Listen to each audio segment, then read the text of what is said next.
আপনারাই বলেন তবলিগ জামাত হক না বাতিল? গতকালকে দেখলাম এক কুলাঙ্গার চট্টগ্রামে এক কুলাঙ্গারে দাবি করেছে তাবলিগ জামাতের কাজগুলো লালন সঙ্গীতের মতো। আমি বললাম তোরা তো সারাদিনে লালন সঙ্গীত নিয়েই পড়ে থাকবি, তোরা তো সারা জীবন ওদের দালালি করেই যাবি, বিদেশি প্রভুদের দালালি ছাড়া তোমাদের কোনো কাজ আমরা দেখি নাই। সুতরাং তোমাদের চোখে তাবলিগ জামাত লালন সঙ্গীত রূপে ধরা দিবে, এটা অস্বাভাবিক কিছু না। তুই কি জানোস যে কি জানোস? মসজিদে বসে তবলিগের মতো আজকে জামা শিবিরদেরকে বলবো উপেন মসজিদে প্রোগ্রাম করবেন, ঠিক কিনা বলে? তো তবলিগে ফাইলে আর কেন বাইতাম লব তবিগুলো হদিন আরই হইতি ইতারা কান নরম নরম খ গুমজ গুমজ রবীন্দ্রনাথ ঠাকুর না আর নজরুল সঙ্গীতের মতো ঘুম বাই ফেলাইতে না। এখন ঘুম বাঙ্গার আন্দোলন লাগবে, ঘুম পাড়ালি আন্দোলনে কাজ হবে না। আমরা যারা জন্নতে যেতে চাই আমাদেরকে কোরআন ধরতে হবে। আচ্ছা এবার তবলিগ জামাতে চলেন, তবলিগ ওয়ালারা তো কোরআন মানে না, আল্লাহকে মানে না। আরে মানে না তবলিগ ওয়ালারা দেখবেন শুরুতেই সিদ্ধান্ত জানায় ভাই কিছুর থেকে কিছু হয় না, যা কিছু হয় আল্লাহর তরফ থেকে, কথা হয় না। তাহলে বোঝা গেল তবলিগ ওয়ালারা আল্লাহকে মানে না। আচ্ছা এবার আপনি তবলিগ জামাতে যান, ওই মসজিদে ঢোকার আগেই গোল করে দাঁড় করাবে। আমির সাহেব বলবে এই মিয়া কই যাও? কই মসজিদে। না এখন যাওয়া যাবে না। কেন? মসজিদে ঢোকার সুন্নাত জানো? আগে গোল হয়ে দাঁড়াও। মসজিদে ঢোকার আদব বা সুন্নাতগুলো আগে মস্ক হবে, ওই অনুযায়ী মসজিদে ঢুকবো। এই কথাটা সত্য না মিথ্যা? এরপর আপনি মসজিদে ঢুকে খাইতে বসলেন, আমির সাহেব বলবেন এখন খানা দেওয়া যাবে না। কেন? আগে গোল হয়ে বসো। কেন? নবীর খাওয়ার সুন্নাতগুলো আগে আলোচনা হবে, ওই অনুযায়ী খানা খাবো, কথা হয় না। শোয়ার আগে শোয়ার সুন্নাত, সমস্ত সুন্নাতগুলো তাবলিগ ওয়ালা ভাইরা হাতে কলমে শিখায়। তাহলে বোঝা গেল তবলিগ জামাতে আল্লাহকেও মানে নবীকেও মানে, কিন্তু তবলিগ ওয়ালারা কিন্তু সাহাবীদের মানে না। এশার নামাজের পরে এলান দেয় ভাইরা বাকি নামাজের পরে তালিম হবে, বসলে বহুত ফায়দা হবে। কি পড়ছে? কিতাব খুলে দেখেন, পড়ছে ফাজাইলে সাহাবা, সাহাবায়ে কেরামের একটা জীবনী পড়ে সিদ্ধান্ত দেয় ভাই এই হলো সাহাবীদের জীবনী, চলেন আমরা সাহাবাওয়ালা জীবন গঠন করি। আচ্ছা এখন আপনারাই সিদ্ধান্ত দেন, আমি দালালি করতে আসি নাই। আপনারাই বলেন তবলিগ জামাত হক না বাতিল? গতকালকে দেখলাম এক কুলাঙ্গার চট্টগ্রামে এক কুলাঙ্গারে দাবি করেছে তাবলিগ জামাতের কাজগুলো লালন সঙ্গীতের মতো। আমি বললাম তোরা তো সারাদিনে লালন সঙ্গীত নিয়েই পড়ে থাকবি, তোরা তো সারা জীবন ওদের দালালি করেই যাবি, বিদেশি প্রভুদের দালালি ছাড়া তোমাদের কোনো কাজ আমরা দেখি নাই। সুতরাং তোমাদের চোখে তাবলিগ জামাত লালন সঙ্গীত রূপে ধরা দিবে, এটা অস্বাভাবিক কিছু না। আস্তাগফিরুল্লাহল আযীম। তাহলে এই যে তথ্যগুলো আমি আপনাদেরকে দিলাম, একটু হক বাতিল চিনে একটু চলা যাবে না ইনশাআল্লাহ? শেষ বলেন তো মানবো কয়টা? 1 নম্বর, 2 নম্বর, 3 নম্বর কোরআন সুন্নাহ সাহাবা। এই সময়ের মধ্যে আমাকে খুব তাড়াহুড়া করে কথাগুলো বলতে হয়েছে, আপনারা দেখেছেন না? খুব তাড়াহুড়া করে কথাগুলো আমি বলেছি। এই তাড়াহুড়া করতে গিয়ে আমার অনেক শব্দ চয়ন অনেকের পছন্দ হয়েছে, আমার অনেক দৃষ্টান্ত উপমা, যেমন নাকি রবীন্দ্রনাথ ঠাকুর এবং কবি নজরুলের কথা বলেছি। এই কথাগুলো বিশেষ করে কওমি ভাইদের পছন্দ হয়েছে, তারা খুব দুঃখ পেয়েছে। তাদের বক্তব্য হলো আমি তাবলিগ জামাতকে রবীন্দ্রনাথ ঠাকুরের সাথে উপমা দিয়েছি। আসলে কথাটি সেই রকম নয়। খণ্ড নাম্বার 24 পৃষ্ঠা নাম্বার 331 রাসূল করিম আলাইহিস সালাম বলেন দেখো ওয়া ইন্না বনি ইসরাঈল তাফাররাকাত আলা 72 মিল্লাহ। বনি ইসরাইলের মধ্যে বিভক্তি ছিল 72টা। খুব মনোযোগ দিয়ে শুনেন, বনি ইসরাইলের মধ্যে উম্মতের মধ্যে বিভক্তি ছিল 72টা, মানে তারা 72টা দলে বিভক্তি হয়েছিল। আমাদের রাসূল বলেন ওয়া ইন্না উম্মতি ওয়া তাফতারিকু উম্মতি আলা 73 মিল্লাহ। আমাদের রাসূল বলছেন আমার উম্মতের মধ্যে দল হবে 73টা। খুব মনোযোগ দেন, বনি ইসরাইলের দল ছিল 72টা, উম্মতে মুহাম্মদে আরো এক গ্রেড সামনে এগিয়ে দলে বিভক্তি হবে 73টা। আল্লাহ রাসূল আলাইহিস সালাম বলেন কুল্লুহুম ফিন্নার, সব জাহান্নামী ইল্লা মিল্লাতান ওয়াহিদা, শুধু একটা দল ছাড়া। ভালো করে শুনেন, আল্লাহ রাসূল বলেন 73টা দলের মধ্যে ৭২টাই জাহান্নামী, শুধুমাত্র একটা দল জান্নাতি। তাহলে এই উম্মত যে ৭৩টা দলে বিভক্ত হবে, এখন যে চায়ের দোকানে বসে গল্প করেন যে হুজুর আপনারা হুজুররা তো ঠিক নাই, এক হুজুর এক কথা কয়, আরেক হুজুর আরেক কথা কয়, তা আমরা যাব কোন দিকে? এত দল এত মত। আরে ভাই, এত দলে বিভক্ত হবে এটা তো 1400 বছর আগে আমার রাসূল সতর্ক করে গেছেন। সুতরাং প্রশ্ন করার সুযোগ নেই, দলে দলে বিভক্তি হবে, এটাই স্বাভাবিক ব্যাপার। কিন্তু ভয়ঙ্কর ব্যাপার হলো নবী আলাইহিস সালাম বলেন এই ৭৩ প্রকারের মধ্যে শুধুমাত্র একটা দল হবে জান্নাতি। কত মস্ত বড় ভয়ঙ্কর কথা যে ৭৩ প্রকারের মধ্যে ৭২টাই জাহান্নামী। এর অর্থ হলো ৭৩ প্রকার হুজুরের মধ্যে ৭২ প্রকার হুজুর জাহান্নামী, ৭৩ প্রকার টুপিওয়ালার মধ্যে ৭২ প্রকার টুপিওয়ালা জাহান্নামী, ৭৩ প্রকার পাগড়িওয়ালার মধ্যে ৭২ প্রকার পাগড়িওয়ালা জাহান্নামী, ৭৩ প্রকার পীরের মধ্যে ৭২ প্রকার পীর জাহান্নামী। এজন্যই আমি বলি, টুপি আর দাড়ি দেখলেই, মাথায় 22 হাত পাগড়ি দেখলেই তারে আলেম মনে করা যাবে না, আল্লাহওয়ালা মনে করা যাবে না। মির্জা কাদিয়ানির মাথায় 22 হাত পাগড়ি ছিল, এত বড় পাগড়ি ধারী, এত বড় আলেম আবুল ফজল ফয়েজি, এত বড় বড় আলেম হওয়া সত্ত্বেও কিভাবে তাদের দিনকে বিকিয়ে ফেলেছিল। আরে আগের জামানার কথা বাদ দেন, বর্তমান সময়ে দেখবেন এত বড় বড় ঘোমটা মাথায় দিয়া সহিহ হাদিসের নাম ধারণ করে, হাদিসের রূপ ধারণ করে কখনো তারা হামাসের বিরুদ্ধে ফতোয়া দেয়, তালেবানের বিরুদ্ধে ফতোয়া দেয়, সালাউদ্দিন আইয়ুবীর বিরুদ্ধে ফতোয়া দেয়। বুঝতে হবে পাগড়ি থাকতে পারে, রুমাল থাকতে পারে, ঘোমটাওয়ালা ইহুদিদের দালাল। টুপি আর পাগড়ি দেখলেই তাদেরকে মুসলমান মনে করা যাবে না, সত্যিকার অর্থে আহলে সুন্নাত জামাতের আকীদার আলেম মনে করা যাবে না। রাসূল বলেছেন ৭৩টা দলের মধ্যে ৭২টাই জাহান্নামী, শুধু একটা দল জান্নাতি। সাহাবীরা প্রশ্ন করলেন, ইয়া রাসূলুল্লাহ ওয়া মান হুম? ইয়া আল্লাহ রাসূল, ওই লোকগুলো কারা যারা জান্নাতে যাবে, তারা কারা? আল্লাহ রাসূল বলেন, মা আনা আলাইহি ওয়া আসহাবি, আমি এবং আমার সাহাবারা যেই পথ, যেই মত, যেই মতবাদ, যেই আকীদা, যেই বিশ্বাস, যেই ঈমান, যেই আমল, যেই তাহজিব, যেই তামাত্তুন, যেই চেতনার উপরে প্রতিষ্ঠিত, এটাকেই যারা মানবে তারাই জান্নাতি, যারা মানবে না তারাই জাহান্নামী। খুব মনোযোগ দেন, এই হাদিসটা আপনারা যদি খুঁজতে চান জামে তিরমিজি 2641 নম্বর হাদিসের মধ্যেও পাবেন। রাসূল করিম আলাইহিস সালামের এই হাদিস থেকে বোঝা গেল মানতে হবে নবীকেও, মানতে হবে সাহাবায়ে কেরামকেও। খুব মনোযোগ দেন, আগের আয়াত থেকে পেয়েছিলাম মানতে হবে দুই সত্তা, আল্লাহ রাসূলুল্লাহ। এই হাদিস থেকে আবার পেলাম রাসূল এবং সাহাবা। তাহলে বোঝা গেল আমাদের মানতে হবে মোট কয়টা? কথা বলেন কয়টা? এটাকে মাহফিল মনে না করে জাস্ট একটা ক্লাস মনে করেন, তাহলে আশা করি মুখস্থ নিয়ে কিছু বাসায় যাওয়া যাবে ইনশাআল্লাহ। তাহলে আগের আয়াত থেকে সূরা আলে ইমরানের 32 নম্বর আয়াত থেকে জেনেছিলাম মানতে হবে দুই সত্তা, আল্লাহ রাসূল। জামে তিরমিজি 2641 নম্বর হাদিস থেকে জানতে পারলাম মানতে হবে রাসূলের পাশে সাহাবায়ে কেরামকেও। তাহলে মোট আয়াত এবং হাদিসকে সামনে রেখে আমরা বুঝতে পারছি মানতে হবে তিনটা, আল্লাহ, রাসূল, সাহাবা। এক কথায় কোরআন, সুন্নাহ, সাহাবা। বলেন কয়টা? বলেন কয়টা? এক নাম্বার কোরআন, বলেন এক নাম্বার, 2 নাম্বার, 3 নাম্বার, আবার বলেন 1 নাম্বার, 2 নাম্বার, 3 নাম্বার সাহাবা। কোরআন, সুন্নাহ, সাহাবা, এই তিনটা মানার কথা আল্লাহ পাক রব্বুল আলামিন সূরা নিসার 59 নম্বর আয়াতের মধ্যে বলেন, ইয়া আইয়ুহাল্লাযীনা আমানু আতিউল্লাহ ওয়া আতিউর রাসূল ওয়া উলিল আমরি মিনকুম। আল্লাহ বলেন, হে ঈমানদারেরা, আল্লাহকে মানো, রাসূলকে মানো, উলুল আমরের আউয়াল মিস্তাক সাহাবা। আল্লাহ বলেন আল্লাহকে মানো, রাসূলকে মানো এবং সাহাবায়ে কেরামকে মানো। তাহলে আল্লাহ পাকের এই আয়াত দ্বারা, সূরা নিসার 59 নম্বর আয়াত দ্বারা বুঝলাম মানতে হবে তিনটা, কোরআন, সুন্নাহ, সাহাবা। আল্লাহ, রাসূল, সাহাবা, অর্থাৎ কোরআন, সুন্নাহ, সাহাবা, এই তিনটাকে মূল ইসলামের মানদণ্ড হিসেবে মানতে হবে। এই কোরআন সুন্নাহ সাহাবাকে সামনে রেখে যদি কোনো পীরের খানকা তৈরি হয়, আমরা সে পীরকেও মানি। এই কোরআন সুন্নাহ সাহাবাকে সামনে রেখে কোনো বক্তা যদি কথা বলেন, আমি সে বক্তাকেও মানি। কোরআন সুন্নাহ সাহাবাকে সামনে রেখে যেই মাযহাব প্রতিষ্ঠিত হবে, আমরা সে মাযহাবকে হক বলে মনে করি।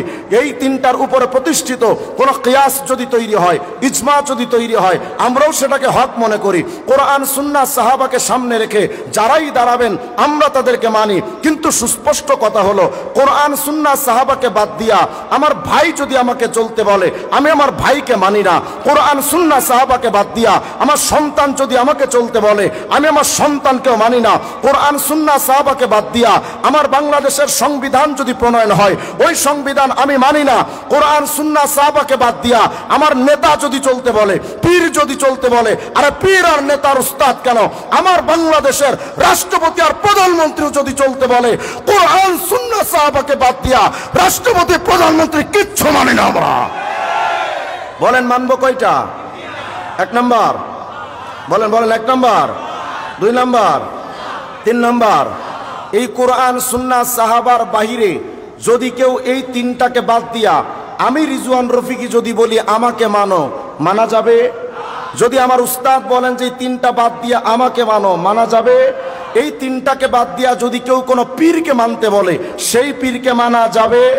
কোরআন সুন্নাহ সাহাবা তিনটা জিনিসকে সামনে রেখে আমাদের চলা উচিত। যদি এই তিনটা জিনিসকে সবাই ফলো করে চলতো, আল্লাহর নামে শপথ করে বলি, মুসলমানের মধ্যে এত দলে দলে বিভক্তি হতো না। কে সুন্নি, কে ওয়াহাবি, কে আহলে হাদিস, কে আলিয়া, কে কওমি, এই বিভক্তি থাকতো না।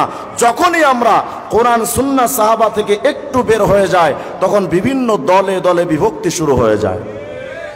তাহলে বলেন মানবো কয়টা? বলেন, বলেন কয়টা? কোরআন, বলেন কোরআন সুন্নাহ সাহাবা, মুখস্থ করেন, কোরআন সুন্নাহ সাহাবা।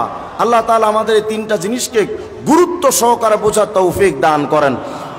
আল্লাহ পাকের রাসূল আলাইহিস সালাম আল জামি সগীরের মধ্যে আসে, লাউ নাযালা মূসা, যদি এই জামানায় মূসা নবীর আগমন হতো, সুম্মাত্তাবাতুমুহু, তোমরা যদি মূসা নবীকে মানা শুরু করে দিতে, ওয়া তারাকতুমুনি, আমি মুহাম্মদ রাসূলুল্লাহকে বাদ দিয়ে যদি মূসা নবীকেও তোমরা মানা শুরু করে দিতে, লা দলালতুম, আল্লাহর নবী বলেন অবশ্যই তোমরা পথভ্রষ্ট হয়ে যেতে। যদি এই জামানায়, আমাদের নবীর এই জামানায় সত্য নবী, আল্লাহর সত্য নবী কালিমুল্লাহ নাজিউল্লাহ মূসা আসমান থেকে যদি অবতীর্ণ হন, সেই মূসাকে যদি মানা শুরু করে দেন আমাদের নবীর সুন্নাহ বাদ দিয়া, তাহলে সে সৎ পথে থাকবে না পথভ্রষ্ট হবে? আমাদের নবীর সিদ্ধান্ত অনুযায়ী। আচ্ছা, একটা উদাহরণ শোনেন, খুব মনোযোগ দেন। মনে করেন আমি বললাম আগামীকাল সকালবেলা আমি এবং আমার বন্ধুবার মহসিন আপনার বাসায় যাব। খুব মনোযোগ দেন, আমি এবং মহসিন আপনার বাসায় যাব। এই বাংলা বাক্য দিয়ে বুঝবেন আমরা কয়জন যাব? কথা বলেন, দুইজন। কেন আমি এবং শব্দ বলেছি? আমি এবং মহসিন। আচ্ছা, বাক্যটা যদি আমি এভাবে বলতাম, আমি অথবা মহসিন আপনার বাসায় যাব, কয়জন? একজন। কেন? অথবা শব্দ দিয়ে যে কোনো একজনকে বোঝানো হয় এবং শব্দ দিয়ে উভয়কে বোঝানো হয়, এটা বাংলা ব্যাকরণ। ঠিক আরবিতে একই ধরনের, ওয়াও শব্দ হরফে আতফ অর্থ হলো এবং, আও শব্দ হরফে আতফ অর্থ হলো অথবা। আল্লাহ ওয়াও শব্দ যেখানে ব্যবহার করেছেন, আগের পরের উভয়কে সম্মিলিত করেই আল্লাহ বুঝিয়েছেন। তো আল্লাহ তাআলা সূরা নিসার 59 নম্বর আয়াতে বলেন, কুল ইয়া আইয়ুহাল্লাযীনা আমানু আতিউল্লাহ ওয়া আতিউর রাসূল ওয়া উলিল আমরি মিনকুম। আল্লাহ বলছেন আল্লাহকে মানো ইমানদারেরা, এবং রসুলকে মানো, এবং সাহাবায়ে কেরামকে মানো। তাহলে বলেন তো এই আয়াত দ্বারা বুঝবো মানতে হবে তিনটার যে কোনো একটা না তিনোটা? বলেন, বলেন কয়টা? তিনোটা। তাহলে আল্লাহর আয়াত দ্বারা বোঝা যায়, আল্লাহ বুঝাতে চেয়েছেন আল্লাহকেও মানো এবং রসুলকেও মানো এবং উলুল আমর অথবা সাহাবায়ে কেরামকেও মানো। তাহলে এখন যদি এই সময় কেউ এসে বলে আমি আল্লাহকে মানি ঠিক, কিন্তু কোরআনও মানি না, সাহাবিও মানি না, বলেন তো সত্যবাদী না ভণ্ড? বলেন, বলেন। আচ্ছা, আবার যদি কেউ বলে আমি রসুলও মানি, আল্লাহও মানি, কিন্তু সাহাবায়ে কেরামকে সত্যের মাপকাঠি মানি না, সাহাবায়ে কেরামকে মানি না, বলেন সেই লোকটাও কি হকপন্থী না বাতিল? বলেন বলেন বলেন। আচ্ছা, তাহলে মানতে হবে আল্লাহ, রসুল, সাহাবা তিনোটাকে। আল্লাহকে বাদ দিয়া কোরআন, নবী আর সাহাবী মানা যায় না। আল্লাহ রসুল, আল্লাহ এবং রসুলকে মেনে সাহাবায়ে কেরামকে বাদ দেওয়া যায় না, সবগুলোকে একসাথে মানতে হয়। আমি এই ছোট্ট ভূমিকাটা টানলাম কেন জানেন? আমাদের বাংলাদেশের অন্তর্বর্তীকালীন সরকারের বাংলাদেশের শিক্ষা সিলেবাসের কারিকুলামে সম্পাদনার জন্য যাদেরকে দায়িত্ব দেওয়া হয়েছে, এদের মধ্যে একজন ব্যক্তিকে আনা হয়েছে যার নাম হলো আবু সাঈদ খান। এই আবু সাঈদ খান, আমরা সবাই মনে মনে ভাবছি বিরাট বড় ইসলামিক স্কলার, কিন্তু লোকটা টাটকা নবী বিদ্বেষী এবং সাহাবী, নবী বিদ্বেষ এবং হাদিস বিরোধী। যদি আপনি বলেন কেন, এই তথ্যটা আমি এজন্যই দিচ্ছি কারণ এই ফিতনা যেহেতু আমাদের বাংলাদেশের সরকারের উচ্চ পর্যায়ে চলে গেছে, আপনাদের হবিগঞ্জে আসতেও বেশি সময় লাগবে না। তো চলেন, আমি কেন এই কথা বললাম। আবু সাঈদ খান, এটা হলো তার একটা বই, প্রচলিত প্রকৃত ইসলাম একটি পর্যালোচনা। লেখক আবু সাঈদ খান। এই লোকটা মূলত আহলে কোরআনের সদস্য। বইটা লিখেছে কোরআন হাদিসের দলিল দিয়ে, সব কিছুতে দেখবেন আয়াত এবং হাদিস দিয়ে দলিল দেওয়া। কিন্তু কত বড় বড় ডাহা মিথ্যা কথা লিখেছে আমি যখন পড়বো তখন বুঝবেন। শুরুতে আমি আপনাদের কাছ থেকে একটা সিদ্ধান্ত নিতে চাই, ইসলামে আল্লাহ, রসুল, সাহাবাকে মানার কথা আছে না নাই? নবীকে মানার কথা কোরআন সুন্নায় আছে না নাই? আচ্ছা, তাহলে দেখেন, এই যে আবু সাঈদ খান তার বই, এই বইটার প্রচলিত প্রকৃত ইসলাম একটি পর্যালোচনা 12 নম্বর পৃষ্ঠার মধ্যে গিয়া লিখছে, কেউ কোনো বাণীকে মুহাম্মদ সালামুন আলাইহি এর বাণী কর্ম রীতি নীতি হিসেবে দাবি করলেও তা সত্য হিসেবে গ্রহণ করতে হবে এমন কোনো বিধান ইসলাম ধর্মে নেই। নাউজুবিল্লাহ, আসতে বলেন, নবীকে মানার কথা কি ইসলামে নাই? কত দলিল লাগবে আপনার? সূরা হাসরের 7 নম্বর আয়াত, ওমা আতাকুমুর রাসূলু ফাখুযুহু ওমা নাহাকুম আনহু ফান্তাহু। আল্লাহ বলেন আমার রাসূলের আদেশ নিষেধকে ফলো করে চলো। সূরা আলে ইমরান 31 নম্বর আয়াত, কুল ইন কুনতুম তুহিব্বুনাল্লাহ ফাত্তাবিউনি ইউহিব্বুকুমুল্লাহ। আল্লাহর মহব্বত আর ভালোবাসা যদি আর মাগফিরাত পেতে চাও, আল্লাহ বলেন আমার রাসূল মুহাম্মদকে মানো। কত দলিল আর প্রমাণ আপনার লাগবে। সহিহ বুখারী 7280 নম্বর হাদিস, আল্লাহর নবী বলেন কুল্লু উম্মতি ইয়াদখুলুনাল জান্নাতা ইল্লা মান আবা। কিলা ওয়া মান ইয়াবা ইয়া রাসূলুল্লাহ, ক্বালা মান আতাআনি দাখালাল জান্নাহ ওয়া মান আসানি ফাকাদ আবা। আল্লাহর নবী বলেন যারা আমি নবীর সুন্নাতকে মানবে তো তারা জান্নাতে যাবে, যারা আমার সুন্নাত মানবে না তারা জাহান্নামে যাবে। তাহলে আমি আপনাদের কাছ থেকে জানতে চাই, নবীকে মানার কথা ইসলাম ধর্মে আছে না নাই? বলেন তো, আছে না নাই? কিন্তু এই ভণ্ড আহলে কোরআন আবু সাঈদ খান সে লিখেছে যে আল্লাহ রসুলকে মানার কথা ইসলামের বিধানে কোথাও নাই। আচ্ছা, আরো দেখেন কি লেখে, কয় এই বইটার 453 নম্বর পৃষ্ঠার মধ্যে লিখেছে, সকল কথার নির্যাস হিসেবে শেষ বিচারে কোরআনের অনুসরণ বা ইত্তেবা এবং একমাত্র কোরআনের আদেশ নিষেধ মেনে চলার কথাই বলা হয়েছে। কোরআনের বাইরে আল্লাহ রসুলের নামে লিখিত কোনো কিতাবকে অবশ্যই নয়। মানে বুখারিও মানা যাবে না, মুসলিমও মানা যাবে না, তিরমিজিও মানা যাবে না, হাদিসের কোনো কিতাব মানা যাবে না, রসুলকেই মানা যাবে না। নাউজুবিল্লাহ, আসতে বলেন আপনারা। বলেন যারা রসুলের হাদিসকে উঠিয়ে দিতে চায়, নবীর সুন্নাহকে যারা উঠিয়ে দিতে চায়, তারা আহলে কোরআন না আহলে শয়তান? আরো আশ্চর্য হবেন, দেখেন এই আবু সাঈদ খানের একজন বন্ধু আছে, এর নাম হলো বাশার, মোহাম্মদ জামিলুল বাশার, আহলে কোরআনের অন্যতম সদস্য। তার একটা বই আছে ধর্ম সংস্কার। কি বিরক্ত হচ্ছেন নাকি আপনারা? বিরক্ত হয় না? সিরাতের উপরে আমাদের অনেক আলেম ওলামা তার আলোচনা করবেন, যোগ্য যোগ্য ওলামায়ে কেরাম। আমি এই বিষয়ে আপনাদেরকে একটু ধারণা দেওয়া দরকার, কারণ রসুলকে অমান্য করার বিভিন্ন ফিতনা টুপি মাথায় দিয়া ইসলামিক দলের লেবাসে এসে নবী বিদ্বেষী অনেক ইসলাম বিদ্বেষী দুশ্মনরা তৈরি হয়েছে, তাদের ব্যাপারে আমাদের সতর্ক হওয়ার দরকার আছে না নাই? দেখেন এই যে বইটা ধর্ম সংস্কার, এই বইটার ঠিক 22 পৃষ্ঠার মধ্যে গিয়ে এরা লিখেছে যে রাসূল করিম সাল্লাল্লাহু আলাইহি সাল্লামকে মানা যাবে না, শুধু এমনটা নয়, বরঞ্চ নবী আলাইহিস সালামের মানাটা শিরিক। আসতে বললেন নাউজুবিল্লাহ। দেখেন 22 নম্বর পৃষ্ঠা কয়, ঐশী গ্রন্থ তথা কোরআনের ব্যাখ্যা কোরআন গ্রন্থ নিজেই, এর সঙ্গে হাদিস, ফিকহ, উপনিষদ, টেস্টামেন্ট ইত্যাদি 2 নম্বরই মনুষ্য রচিত গ্রন্থ। নাউজুবিল্লাহ বলেন। মানে হাদিসের কিতাবগুলোকে 2 নাম্বারই মানুষ দ্বারা তৈরি, এটা বোঝাতে চায়। 2 নম্বরই মনুষ্য রচিত গ্রন্থের শরীক করার অর্থই স্বয়ং আল্লাহর সাথে শরীক করা, যা ক্ষমার অযোগ্য। মানে কোরআনের পাশাপাশি নবীর হাদিস মানা এটা শিরিকের পর্যায়ের গুনাহ। আমি আপনাদের কাছ থেকে জানতে চাই, এরপরে এই বইটার 148 নম্বর পৃষ্ঠা, আবু সাইদ খানের বন্ধু 148 নম্বর পৃষ্ঠার মধ্যে লিখেছে, মূলত মহানবীর নামে লিখিত ফেকাদির অধিকাংশই মূলত মহানবীর নামে লিখিত হাদিস ফেকাদির অধিকাংশই মিথ্যা, ভুল, যুক্তিহীন, ভিত্তিহীন, বাস্তব কোরআন বিবর্জিত, বিরুদ্ধ। নাউজুবিল্লাহ, আসতে বলেন আপনারা।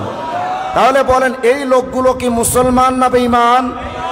এদের মাধ্যমে আমাদের বাংলাদেশের স্কুল, কলেজ, ইউনিভার্সিটির শিক্ষা কারিকুলামের ছাত্রদের বইগুলো, ইসলামিক বইগুলো সম্পাদিত হবে। নিশ্চয়ই এটা মাথায় রাখবেন, এদের মাধ্যমে যেই বইগুলো সম্পাদনা করা হবে, ওই বই পড়ে আমার সন্তানরা প্রকৃত অর্থে মুসলিম আর নবী প্রেমিক হবে না, সবগুলো নবী বিদ্রোহী তৈরি হবে। এরপরে দেখেন, আশ্চর্য হয়ে যাবেন আবার শুনলে, এই আবু সাইদ খানের বন্ধু মজবাসা তার এই বইটার 78 নম্বর পৃষ্ঠার মধ্যে লিখেছে, বলেন তো আমাদের কালেমা কি? লা ইলাহা ইল্লাল্লাহু মুহাম্মাদুর রাসূলুল্লাহ। দেখেন 78 নম্বর পৃষ্ঠার মধ্যে লিখেছে, শিরকি কালেমা লা ইলাহা ইল্লাল্লাহ মুহাম্মাদুর রাসূলুল্লাহ। এটা হলো শিরকি কালেমা। কেন? আল্লাহর সাথে মুহাম্মাদুর রাসূলুল্লাহর নাম আছে। তা আসল কালেমা কি? বলে লা শরীক কালেমা লা ইলাহা ইল্লাল্লাহ। লা ইলাহা ইল্লাল্লাহ এটা হলো আসল কালেমা, আর লা ইলাহা ইল্লাল্লাহ মুহাম্মাদুর রাসূলুল্লাহ এটা হলো শিরকি কালেমা। তাহলে বলেন এরা কি নবীর প্রেমিক না নবী দুশ্মন? এরা আহলে কোরআন না আহলে শয়তান? আচ্ছা, এরপরে চলেন, এই বইটার আবু সাইদ খানের বন্ধু তার এই বইটার 259 নম্বর পৃষ্ঠার মধ্যে গিয়া দাবি করেছে, আচ্ছা বলেন তো আমাদের কিবলার নাম কাবা শরীফের একটা আরবি নাম আছে, কি জানো? কথা বলে না। বাইতুল্লাহ। কাবা শরীফের নাম হলো কি? বাইতুল্লাহ। বাইতুল্লাহ মানে কার ঘর? বলেন বলেন, কার ঘর? কাবা শরীফ যে আল্লাহর ঘর, এ ব্যাপারে কারো কোনো সন্দেহ থাকার সুযোগ? কত দলিল লাগবে আপনার?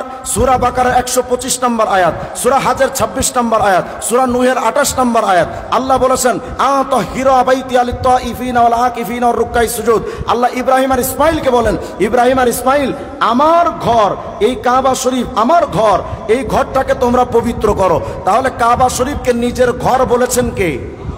তাহলে কাবা শরীফকে যদি কেউ বলে আল্লাহর ঘর নয়, সে কি সত্যবাদী না মিথ্যাবাদী? আবু সাইদ খানের বন্ধু আহলে কোরআনের সদস্য, একই সংগঠনের তারা, লিখেছে 259 নম্বর পৃষ্ঠা ধর্ম সংস্কার মজবাসারের, লিখেছে কাবা আল্লাহর ঘর নয়। আহলে কোরআন না আহলে শয়তান? এরপরে দেখেন, এই আহলে কোরআনরা তারা এই বইয়ের আমরা যেই দিকে ফিরে নামাজ পড়ি এর নাম হলো বাইতুল্লাহ। কাবা শরীফের দিকে ফিরেই নামাজ আদায় করি। প্রত্যেকটা মানুষের নামাজের মধ্যে কয়েকটা রুকন আছে, এর মধ্যে কিবলামুখী হওয়া ফরজ। এটা আমরা সবাই জানি না জানি না? কিবলার দিকে ফিরে নামাজ আদায় না করলে নামাজ হবে? আহলে কোরআনরা বলে নামাজের জন্য কিবলা টিবলা দরকার নাই। আস্তে কর নাউজুবিল্লাহ। কিবলার দিকে ফিরে যে নামাজ আদায় করতে হবে এই হুকুমটা আল্লাহ তার রাসূলকে দিয়েছিলেন। প্রমাণ কি? সূরা বাকারার 149 নম্বর আয়াত, ওয়ামিন হাইসু খরাজতা ফাওয়াল্লি ওয়াজহাকা শাতরাল মাসজিদিল হারাম। আল্লাহ বলেন রাসূল আপনি মসজিদে হারাম বাইতুল্লাহর দিকে ফিরেন, সেদিকে ফিরে নামাজ পড়েন। তাহলে বলেন কাবার দিকে ফিরে নামাজ আদায় করা ফরজ, এটা আমাদের কথা না আল্লাহর বিধান? দেখেন আবু সাইদ খান যারা নবী বিদ্বেষী তারা দাবি করেছে, এই বইটা 260 নম্বর পৃষ্ঠায় মজবাসা লিখেছে, নামাজ বা পাপ পুণ্য কর্মের কোনো দিক বা প্রচলিত কিবলার উপর নির্ভর করে না, বাধ্যবাধকতাও নেই। মানে নামাজের জন্য কিবলার দিকে ফিরে নামাজ আদায় করা বাধ্যবাধকতা নাই, আপনি যেদিকে ফিরে নামাজ পড়তে পারেন, এই কথাই লিখতেছে। কয় অতএব যে কোনো লোক বা জামাত যে কোনো সময় যে কোনো দিকে ফিরে নামাজ আদায় করায় কোরআন গ্রন্থে কোনো বাধা নিষেধ নেই। তার মানে আপনি উত্তর দিকে ফিরে নামাজ পড়তে পারেন, দক্ষিণ দিকে ফিরেও নামাজ আদায় করতে পারেন। বলেন এদের মাধ্যমে যদি আমাদের বাংলাদেশের স্কুল কলেজ ইউনিভার্সিটির ছাত্রদের বই যদি সম্পাদিত হয় ইসলামিক বই, এরা কি নবী প্রেমিক হবে না নবী দুশ্মন হবে? সুতরাং এখন আমাদের কে কোন দলের এটাকে ডিভাইডেড করার সুযোগ নেই।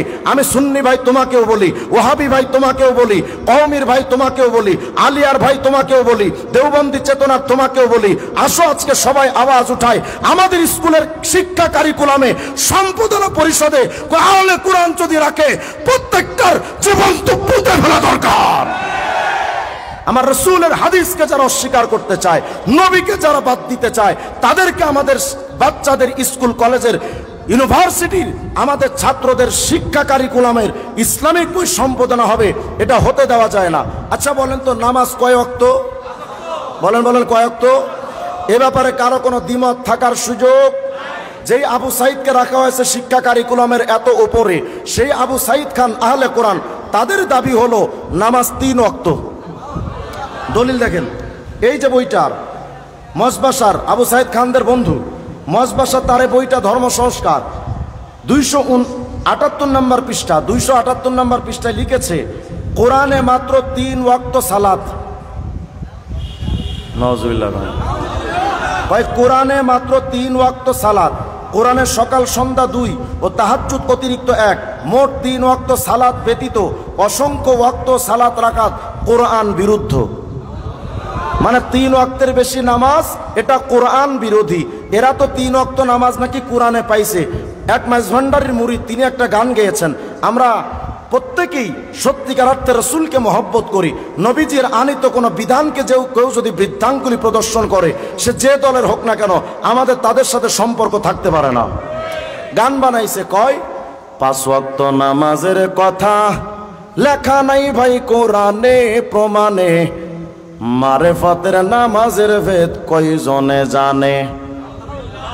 কয় 5 ওয়াক্ত নামাজ তো কোরআন শরীফে নাই। নাউজুবিল্লাহ, আসতে বলেন আপনারা। আচ্ছা, এখন যদি আহলে কোরআন বলেন, আরে ভণ্ডদেরকে যদি আমি হাদিস দিয়া দলিল দেই, ওরা বলবে হাদিসগুলো সব মোল্লাদের বানানো, ওরা আমাদের কথা বিশ্বাস করবে না। কিন্তু যদি আমি 5 ওয়াক্তের নামাজের দলিল সরাসরি কোরআন শরীফ থেকে দিতে পারি, এরপরও যদি কোনো ভণ্ড আউল বাউল ফাউল শিল্পী এসে যদি এই এলাকায় কোনো বিভ্রান্তি ছড়ায়, নামাজ নিয়ে কোনো প্রশ্ন তুলে, 5 ওয়াক্ত নামাজকে যারা সমাজ থেকে উঠিয়ে দিতে চায়, এমন কোনো বিভ্রান্তি ছড়ানোর জন্য কোনো বক্তা, কোনো পীর, কোনো নেতা যদি এই এলাকায় এসে এমন বিভ্রান্তি ছড়ায়, কোনো কথা হবে না, ডাইরেক্ট সুতা দিয়ে পিটানো দরকার। চলেন এখন দেখি 5 ওয়াক্ত নামাজের দলিল আছে কিনা দেখা যাক। সূরা হুদ 114 নম্বর আয়াত। কি কষ্ট হচ্ছে না তো আপনাদের? বিরক্ত হয়েন না। সূরা হুদের 114 নম্বর আয়াত, আল্লাহ রাব্বুল আলামিন বলেন, আকিমিস সালাতা তরাফাইন নাহার ওয়া যুলাফাম মিনাল লাইল। রাত দিনের, আল্লাহ বলছেন দিনের 2 অংশে তোমরা নামাজ কায়েম করো। কথাটা কার? বলেন না কার? তাহলে এই আয়াতের অসংখ্য তাফসীর আছে, আমি সব দিকে যাচ্ছি না, শুধু একটা তাফসীর ধরি। দিনের 2 অংশে নামাজ কায়েম করো হুকুম আল্লাহর। দিনের মধ্যভাগে যদি আমরা ধরি যে দিনের মাঝে আমরা যে নামাজ পড়ি, দিনের মাঝে আমরা যেই 2 রাকাত 2 ওয়াক্ত নামাজ পড়ি, কোন কোন নামাজ? যোহর, আসর। তাহলে এই 2 ওয়াক্ত নামাজ পড়ার আদেশ আল্লাহ দিয়েছেন, এটার প্রমাণ আছে না নাই? তাহলে আমরা সূরা হুদের 114 নম্বর আয়াতের শুরু লগ্ন থেকে পেলাম যোহর, আসর, বাকি থাকলো মাগরিব, এশা, ফজর। সূরা হুদের 114 নম্বর আয়াতেই আল্লাহ বলছেন ওয়া যুলাফাম মিনাল লাইল, রাতের প্রান্ত ভাগে, মানে রাতের শুরু লগ্নে তোমরা নামাজ কায়েম করো। তো রাতের শুরু লগ্নে সন্ধ্যায় আমরা যে নামাজ পড়ি, কোন নামাজ? মাগরিব। তাহলে যোহর পেলাম, আসর পেলাম, মাগরিব পেলাম, বাকি থাকলো এশা এবং ফজর। এবার চলেন আরেকটা আয়াত দেখি, সূরা নূরের 58 নম্বর আয়াত। আল্লাহ বলেন, ইয়া আইয়ুহাল্লাযীনা আমানু লিয়াস্তাযিনকুমুল্লাযীনা মালাকাত আইমানুকুম ওয়াল্লাযীনা লাম ইয়াবলুগুল হুলুমা মিনকুম 3 মাররাত। ভালো করে শুনেন, আল্লাহ বলছেন, এই আয়াতের অর্থ করা লাগবে না, আপনারা এমনি বুঝবেন। আল্লাহ বলেন 3 মাররাত মিয়া ক্বাবলি সালাতিল ফজর। কোন নামাজ? কথা কয় না। সালাতুল ফজর মানে ফজরের নামাজ, কোরআন শরীফে আছে না নাই? বাকি থাকলো কোন নামাজ? এশা। এই আয়াতেই সূরা নূরের 58 নম্বর আয়াতে আল্লাহ বলছেন ওয়া মিন বাদি সালাতিল ইশা। কথা কয় না। এখন কোন ওয়াক্ত বাকি আছে? এক ওয়াক্ত বাকি আছে, আর শুধু বাকি আছে এদেরকে জুতা দিয়ে পিটানো। তাহলে আমরা 2 আয়াত থেকে 5 ওয়াক্ত নামাজের দলিল পেলাম। এখন যদি প্রশ্ন করেন যে হুজুর আপনি তো 2 আয়াত থেকে প্রমাণ দিলেন, একই আয়াতের মধ্যে 5 ওয়াক্ত নামাজের দলিল নাই। হ্যাঁ, সেটাও আছে। দলিল কি? সূরা ইসরার 78 নম্বর আয়াত। আল্লাহ রাব্বুল আলামিন বলেন আকিমিস সালাতা লিদুলুকিশ শামসি ইলা গাসাকিল লাইল ওয়া কুরআনাল ফজর। এই আয়াতের মধ্যে 5 ওয়াক্ত নামাজ আছে, কিন্তু ভণ্ডরা জানে না, যারা গবেষণা করে না তারাও জানে না, যারা কোরআন জীবনে খুলে দেখে না তারাও খুঁজে পাবে না। যদি বলেন কিভাবে দলিল হুজুর এটার মধ্যে, দেখেন আল্লাহ বলছেন আকিমিস সালাতা লিদুলুকিশ শামসি। আল্লাহ বলেন সূর্যটা যখন ঢলে যাবে তখন তোমরা নামাজ কায়েম করো। তো সূর্য ঢলে কয়বার আমরা একটু দেখি। এই যে পূর্ব দিগন্ত থেকে সূর্য উঠলো, উঠে মাথা বরাবর আসলো, এবার তো ঢলার পালা। কথা হয় না? এবার এখন ঢলার পালা না? তো মাথার উপর থেকে যখন প্রথম ঢলাটা দেয় কোন নামাজ? কোন নামাজ? আচ্ছা, এই মাথার উপর থেকে ঢলা দিয়ে মাছ বরাবর আসলো, ডুবার জন্য আর একটা ঢলা দেবে। কথা হয় না? এই মাঝখানে যে ঢলাটা দেয় কোন নামাজ? এই সূর্যটা যখন একদম অন্ধকারে ঢলে যাবে কোন নামাজ? তাহলে সূর্য ঢলার মধ্যে আছে কয় ওয়াক্ত? জোহর, আসর, মাগরিব, বাকি থাকলো 2 ওয়াক্ত। আল্লাহ বলেন ইলা গাসাকিল লাইল, রাত্রটা যখন একটু গভীর হয় নামাজ কায়েম করো। রাত্রটা যখন একটু অন্ধকার বা গভীর হয় কোন নামাজ? এশা। বাকি থাকলো ফজর। আল্লাহ বলেন ওই আয়াতেই ওয়া কুরআনাল ফজর, কোন নামাজ? তাহলে একই আয়াতের মধ্যে 5 ওয়াক্ত নামাজের দলিল আছে না নাই? এরপরও যারা 5 ওয়াক্ত নামাজের দলিল মানতে চায় না, সুস্পষ্ট কথা হলো তোমাদেরকেও আমরা মুসলমান মানতে পারলাম না। আল্লাহ রাসূলের বিরুদ্ধে কোনো লোক যদি কোনো বিরুদ্ধ অবস্থান নিয়ে কিছু করতে বলে, মানা যাবে? মানতে হবে কয়টা? বলেন না কয়টা? কোরআন, সুন্নাহ, সাহাবা, এই 3টার বাইরে কোনো কিছু মানা যাবে? এবার দেখেন আমাদের সমাজে আর একটা ফিতনা আছে। এই ফিতনার নাম হলো কাদিয়ানি ফিতনা। আছে না নাই? মির্জা কাদিয়ানির লোকেরা কয় যে আমরা এদের নামে শুধু মিথ্যাচার করি। মির্জা কাদিয়ানি কোথাও নবী টবি দাবি করেনি। বিস্তারিত বলতে গেলে লম্বা টাইমের দরকার, সময় কম। মির্জা কাদিয়ানি দাবি করেছে যে সে নবী, এমনকি আল্লাহ যে দাবি করেছে এটারও 2-1টা প্রমাণ আপনাদের দেখায়। আমার হাতে যে বইটা দেখতে পাচ্ছেন, এই বইটা হলো মির্জা কাদিয়ানির নিজের লেখা, রুহানি খাজায়েন। অসংখ্য বইয়ের মজমুয়া হলো রুহানি খাজায়েন। এই বইটা ইন্ডিয়া থেকে অর্ডার করে আমি কিনে আনিয়েছি। এটা মির্জা কাদিয়ানির লেখা। দেখেন আমরা বলেছি মানতে হবে কয়টা? বলেন বলেন কয়টা? 1 নাম্বার, 2 নাম্বার, 3 নাম্বার, এই কোরআন সুন্নাহ সাহাবার বিরুদ্ধে কিচ্ছু মানা যাবে? আল্লাহর নবী বলেন যদি এই জামানায় মুসা নবীর আগমন হয়, তোমরা যদি মুসা নবীকে মানতে শুরু করো আমি নবীকে বাদ দিয়া, তোমরা অবশ্যই পথভ্রষ্ট হয়ে যাবে। তাহলে আমাদের নবীকে বাদ দিয়ে সত্য নবী মুসা আলাইহিস সালামকেও মানা যাবে? দেখেন মির্জা কাদিয়ানি কয়, রুহানি খাজায়েন খণ্ড নম্বর 19 পৃষ্ঠা নম্বর 61, মির্জা কাদিয়ানি কয় মোবারক ও জিসনে মুঝে পেহচানা, কয় বরকতময় ব্যক্তি তো সে যে আমি মির্জা কাদিয়ানিরে চিনতে পারছে। আমি বললাম হ্যাঁ আসলে আমরা বরকতময়, তুই যে একটা টাটকা ফরমালিন মুক্ত বাটপাড়ার কাফের এটা আমরা ভালো করে চিনি তোরে। দেখেন মির্জা কাদিয়ানি কয় মাই খুদা কি সব রাহু মে সে আখরি রাহ হো, আল্লাহর যত শরীয়ত আছে সব শরীয়তের আমি শেষ শরীয়ত। আচ্ছা মাই উসকে সব নূরু মে সে আখরি নূর হো, নূর মানে নবী, কজ্জাকুম মিনাল্লাহি নূরাইন নবী। মির্জা কাদিয়ানি কয় আমি আল্লাহর প্রেরিত সমস্ত নবীদের মধ্যে শেষ নবী। মানা যাবে রে? অথচ মির্জা কাদিয়ানি কয় বদকিসমত হ্যাঁ ও जो मुझे छोड़ता है, वह दुर्भागा व्यक्ति से जा हमारे माने ना, क्योंकि मेरे बेगर सब तारीकी है। बोले আমাকে সারার কিচ্ছু মানা যাবে না। বলেন মির্জা কাদিয়ানিকে মানা যাবে? মির্জা কাদিয়ানিকে মানা যাবে? এতক্ষণ তো দেখলেন সে নিজেকে মানতে বলেছে। কেন মানতে বলেছে দেখেন, এটা রুহানি খাজায়েন খণ্ড নম্বর 5 পৃষ্ঠা নম্বর 564। মির্জা কাদিয়ানি দাবি করেছে ওয়ারাআইতুনি ফিল মানামি আইনাল্লাহ ওয়া তায়াক্কানতু আন্নানি হু, এটা তো আরবি ইবারত। অনেকে হয়তো আরবি বুঝবেন না বলে, আরবি বললে আপনাদের কষ্ট হবে, অনেকে হিন্দি বুঝেন। এই আরবি ইবারতের হিন্দি বা উর্দু অর্থ সে করেছে রুহানি খাজানের 13 নম্বর খণ্ডের 103 নম্বর পৃষ্ঠায়। মির্জা কাদিয়ানি কয় মাইনে আপনি কাশমে দেখা, আমি একটা কাশফে দেখলাম কে মাই খোদ खुदा हो, काम ही अल्लाह, और यकीन किया कि वही हूं, এবং দৃঢ় বিশ্বাস করলাম যে হ্যাঁ আমি খোদা। বলেন মির্জা কাদিয়ানি খোদা? মির্জা কাদিয়ানি খোদা হতে পারে? আচ্ছা, এবার দেখবেন আশ্চর্য একটা তথ্য।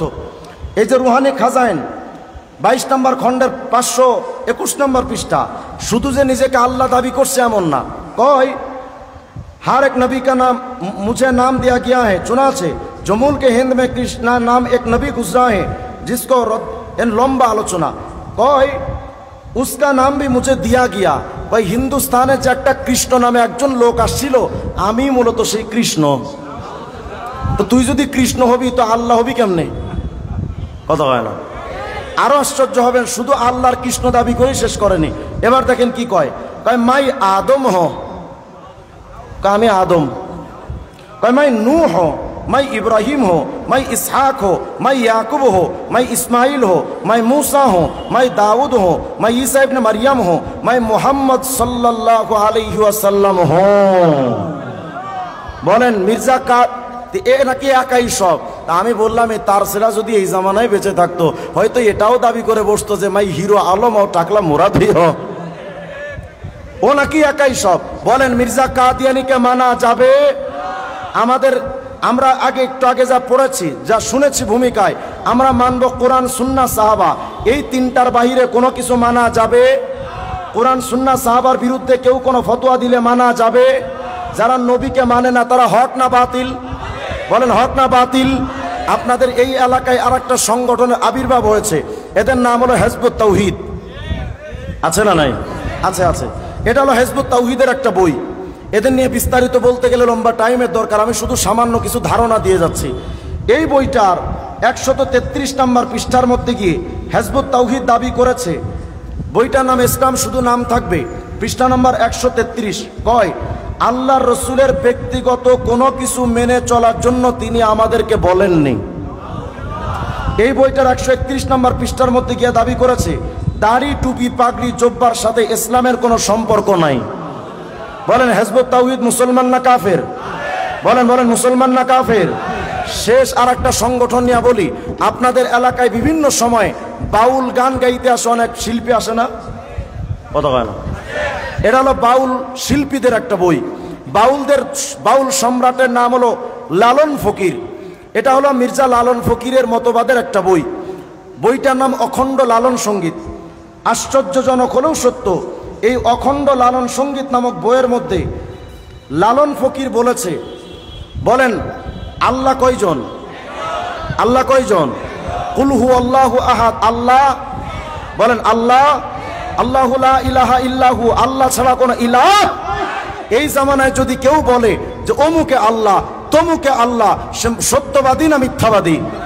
দেখেন বাউল শিল্পীদের সম্রাট লালন ফকির, তার বই, তার এক ভক্ত আব্দুল মান্নানের লেখা লালন মতবাদের একটা বই অখণ্ড লালন সঙ্গীত, পৃষ্ঠা নম্বর 63 লিখেছে যেহি মোরশেদ মানে যিনি আল্লাহ, মানে যিনি পীর, যেহি মোরশেদ, মোরশেদ মানে পিসাব, যেহি মোরশেদ সেই তো রসুল, ইহাতে নাই কোনো ভুল, খোদাও সে হয়। নাউজুবিল্লাহ, আসতে বলেন আপনারা। মানে এদের মতবাদ হলো যিনি পীর তিনি খোদা, তিনি রসুল। মুসলমান না বেঈমান? এতক্ষণ তো দেখলেন খোদা পীর রসুল এক, এটা লালন দর্শন, লালন মতবাদের একটা বই। এই বইটার 103 নম্বর পৃষ্ঠার মধ্যে গিয়ে আমি লালন ফকিরের লোকেরা লিখেছে, লালনকে কোনো ঐতিহাসিক ব্যক্তিত্বের উপর ধরে নিয়ে আমরা এগোতে পারি না। আমাদের কাছে তিনি তথা লালন চিরন্তন শাশ্বত মূল সত্তা। মানে এদের কাছে লালনই মূলত আল্লাহ। আমি আপনাদের কাছ থেকে শুধু সিদ্ধান্ত শুনতে চাই লালন ফকির মতবাদ, হিজবুত তাওহীদ, কাদিয়ানি, আহলে কোরআন, এরা মুসলমান না বেঈমান? এদের কাউকে মানা যাবে? এরা আমার রসুলকে স্বীকৃতি দেয়? যারা রসুলকে স্বীকৃতি দেয় না তাদেরকে মানার কোনো সুযোগ? তবে এখন প্রশ্ন হলো, হুজুর তা আমরা মানবো কাকে? আমরা মানবো কাকে? এই সমাজে আপনি তো লালনবাদের বিরুদ্ধে বললেন, আহলে কোরআনের বিরুদ্ধে বললেন, কাদিয়ানের বিরুদ্ধে বললেন, অনেক কিছুর বিরুদ্ধে আপনি বললেন, তো মানবো কাকে? আচ্ছা, আমি আগে শুরুতে আপনাদের বলেছিলাম মানতে হবে কয়টা? কোরআন, বলেন বলেন, কোরআন, সুন্নাহ, সাহাবা, এই তিনটা যেই দল মানবে আমরা তাকে মানবো। কথা হয় না? এটা কি আমার কথা না আল্লাহ রসুলের সিদ্ধান্ত? তাহলে কোরআন, সুন্নাহ, সাহাবা যারা মানবে আমরা তাদের মানবো। তাহলে চলেন একটু কওমি মাদ্রাসায় যাই। কওমি মাদ্রাসায় ছোট বাচ্চাকে ভর্তি করেন, 1 মাস পরে বাচ্চাটাকে জিজ্ঞেস করেন, বাবা কি পড়ো? কোরআন শরীফ পড়বো, কোরআন অনুযায়ী তো জীবন চালাতে হবে, এজন্য হুজুর আমার শুরুতে লাল কায়দা দিয়েছে, আমাকে কোরআন শিখতে হবে। বলেন কওমি মাদ্রাসায় কোরআনের মানার কথা আছে না নাই? বাচ্চাটারে আবার জিজ্ঞান যে বাবা তুমি কি শিখছো? আব্বু নামাজ কেমনে পড়তে হয়, সুন্নাত তরিকার নামাজের সুন্নাত আমি সব জানি। ছোট্ট মাসুম বাচ্চা বলবে আমি গোসলের সুন্নাত জানি, আমি ঘুমানোর সুন্নাত জানি, খাবার সুন্নাত জানি। তাহলে কওমি মাদ্রাসায় কোরআন সুন্নাহর কথা আছে না নাই? কিন্তু কওমি মাদ্রাসায় তো সাহাবীদের মানার কথা নাই। কথা হয় না? আছে না নাই? যদি আপনি উপরের কিতাব পড়েন, হাদিসের কিতাবগুলো খুঁজেন, মানাকিবুস সাহাবা, মানাকিবু আবি বকর, মানাকিবু উমর, মানাকিবু উসমান যিন নূরাইন, মানাকিবু আলী, অসংখ্য সাহাবীদের মানাকে বয়ান করে বলা হয়েছে, অসংখ্য হাদিস পড়ানো হচ্ছে যে সাহাবীদেরকে মানো, সাহাবীদের মানো। তাহলে কওমি মাদ্রাসা কোরআন মানে, সুন্নাহ মানে, সাহাবীদের মানে, আপনারাই সিদ্ধান্ত দেন কওমি মাদ্রাসা হক না বাতিল। আচ্ছা, এবার তাবলীগ জামাতে চলেন। তাবলীগওয়ালারা তো কোরআন মানে না, আল্লাহকে মানে না। আরে মানে না। তাবলীগওয়ালারা দেখবেন শুরুতেই সিদ্ধান্ত জানায়, ভাই কিছুর থেকে কিছু হয় না, যা কিছু হয় আল্লাহর তরফ থেকে। কথা হয় না? তাহলে বোঝা গেল তাবলীগওয়ালারা আল্লাহকে মানে না। আচ্ছা, এবার আপনি তাবলীগ জামাতে যান, ওই মসজিদে ঢোকার আগেই গোল করে দাঁড় করাবে। আমির সাহেব বলবে, এই মিয়া কই যাও? কই মসজিদে। না, এখন যাওয়া যাবে না। কেন? মসজিদে ঢোকার সুন্নাত জানো? আগে গোল হয়ে দাঁড়াও। মসজিদে ঢোকার আদব বা সুন্নাতগুলো আগে মস্ক হবে, ওই অনুযায়ী মসজিদে ঢুকবো। এই কথাটা সত্য না মিথ্যা? এরপর আপনি মসজিদে ঢুকে খাইতে বসলেন, আমির সাহেব বলবেন এখন খানা দেওয়া যাবে না। কেন? আগে গোল হয়ে বসো। কেন? তাই নবীর খাওয়ার সুন্নাতগুলো আগে আলোচনা হবে, ওই অনুযায়ী খানা খাবো। কথা হয় না? শোয়ার আগে শোয়ার সুন্নাত, সমস্ত সুন্নাতগুলো তাবলীগওয়ালা ভাইরা হাতে কলমে শিখায়। তাহলে বোঝা গেল তাবলীগ জামাতে আল্লাহকেও মানে, নবীকেও মানে, কিন্তু তাবলীগওয়ালারা কিন্তু সাহাবীদের মানে না। এশার নামাজের পরে এলান দেয়, ভাইরা বাকি নামাজের পরে তালিম হবে, বসলে বহুত ফায়দা হবে। কি পড়ছে? কিতাব খুলে দেখেন, পড়ছে ফাজায়েলে সাহাবা, সাহাবায়ে কেরামের একটা জীবনী পড়ে সিদ্ধান্ত দেয়, ভাই এই হলো সাহাবীদের জীবনী, চলেন আমরা সাহাবাওয়ালা জীবন গঠন করি। আচ্ছা, এখন আপনারাই সিদ্ধান্ত দেন, আমি দালালি করতে আসি নাই। আপনারাই বলেন তাবলীগ জামাত হক না বাতিল? গতকালকে দেখলাম এক কুলাঙ্গার, চট্টগ্রামে এক কুলাঙ্গারে দাবি করেছে তাবলীগ জামাতের কাজগুলো লালন সঙ্গীতের মতো। আমি বললাম, তোরা তো সারাদিনে লালন সঙ্গীত নিয়েই পড়ে থাকবি, তোরা তো সারা জীবন ওদের দালালি করেই যাবি, বিদেশি প্রভুদের দালালি ছাড়া তোমাদের কোনো কাজ আমরা দেখি নাই। সুতরাং তোমাদের চোখে তাবলীগ জামাত লালন সঙ্গীত রূপে ধরা দিবে, এটা অস্বাভাবিক কিছু না। আস্তাগফিরুল্লাহাল আযীম। তাহলে এই যে তথ্যগুলো আমি আপনাদেরকে দিলাম, একটু হক বাতিল চিনে একটু চলা যাবে না ইনশাআল্লাহ? শেষ বলেন তো মানবো কয়টা?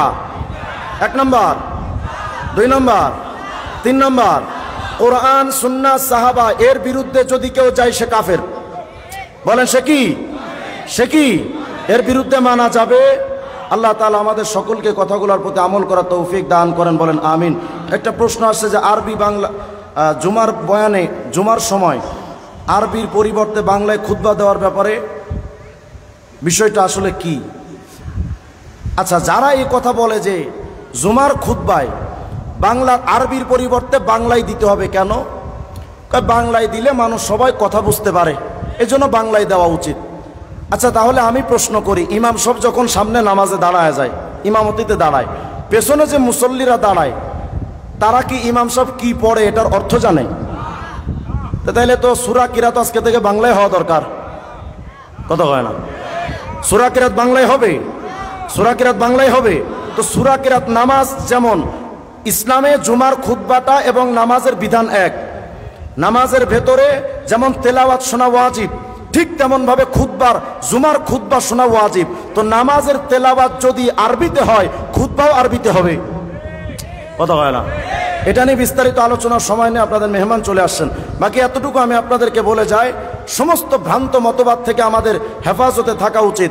আমাদের বাংলাদেশের একজন উজ্জ্বল নক্ষত্র আমাদের অলিপুরি সাহেব হুজুর দামাত বারাকাতুম, আল্লাহ হযরতের হায়াতে ভরপুর বারাকা দান করেন। সারা জীবন তিনি এই ফেরাকে বাতিলার বিরুদ্ধে আলোচনা করে আসছেন, মুসলিমদেরকে সতর্ক করে যাচ্ছেন। আমাদের এখানকে হবিগঞ্জে হযরত রহমতুল্লাহ আলাই তাদের মিশন ছিল সারা জীবনের কোরআন সুন্নাহ সাহাবার মিশন। অতএব ওনাদেরকে ফলো করে চলবেন, আশা করি হক পথ পাওয়া সম্ভব হবে। আল্লাহ তাআলা আমাদের সকলকে তৌফিক দান করেন। ওয়া আখিরু দাওয়ানা আলহামদুলিল্লাহি রাব্বিল আলামিন। আসসালামু আলাইকুম ওয়া রাহমাতুল্লাহ।